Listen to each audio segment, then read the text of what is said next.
அனைவருக்கும் நல்ல சண்முகத்தின் அன்பு வணக்கம். தாழ்ந்தவரை பொல்லாங்கு சொல்ல வேண்டாம்.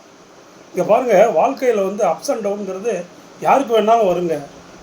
எவ்வளோ கல்வி கற்றிருந்தாலும் சரி, எவ்வளோ சொத்து சுகங்கள் இருந்தாலும் சரி, எது நிலை இல்லை, சகடை. இந்த வாழ்க்கைங்கிறது சகடை. கீழே உள்ளவன் மேலே வருவான், மேலே உள்ளவன் கீழே வருவான். ஆகையினால் தாழ்ந்து போயிட்டாங்கங்கிறதுனால நாம் அவங்கள இழிவாக நடத்தக்கூடாது.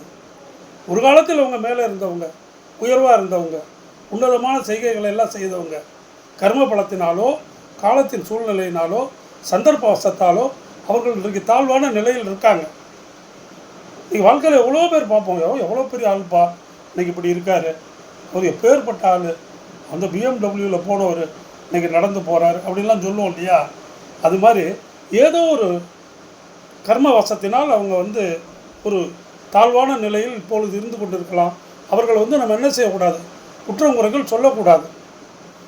அவர்கள் நல்ல உன்னதமானவர்கள், சான்றோர்கள், பெரியவர்கள், நிறைவான வாழ்வை வாழ்ந்தவர்கள். அவர்களுக்கு எல்லா நன்மைகளும் தெரியும்.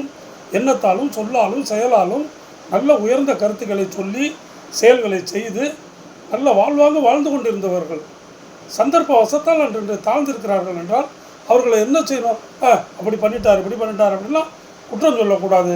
கூடுமான வரைக்கும் அவர்களுக்கு நம்மால் எதற்கு ஹெல்ப் பண்ணணுன்னா ஹெல்ப் பண்ணணும்.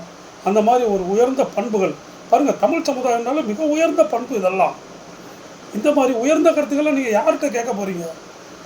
ஸ்கூல்லெல்லாம் சொல்லித்தர முடியாது. ஸ்கூல் பாடத்தை தான், திட்டத்தை தான் சொல்லித்தருவாங்க ஆசிரியர்கள். வீட்டிலேயே அப்பா அம்மா அவங்கவுங்களுக்கு 1008 வேலை இருக்குது. உங்களுக்கு இந்த மாதிரி உன்னதமான வாழ்வியல் கருத்துக்களை சொல்வதற்கு ஔவையார் போன்ற, இளங்கோ போன்ற, திருக்குறள், திருவள்ளுவர் போன்ற மிகப்பெரிய மகான்கள், சித்தர்களால் தான் முடியும். ஆகையினால தாழ்ந்தவர்களை ஒருபோதும் குறையோ குற்றமோ சொல்லாதீர்கள். அவர்களையும் போற்றி வணங்கி அவர்களுடைய வாழ்த்துக்களை பெற்று ஆசீர்வாதத்தை பெற்று வாழுங்கள் என்று கூறி விடைபெறுகிறேன். வணக்கம்.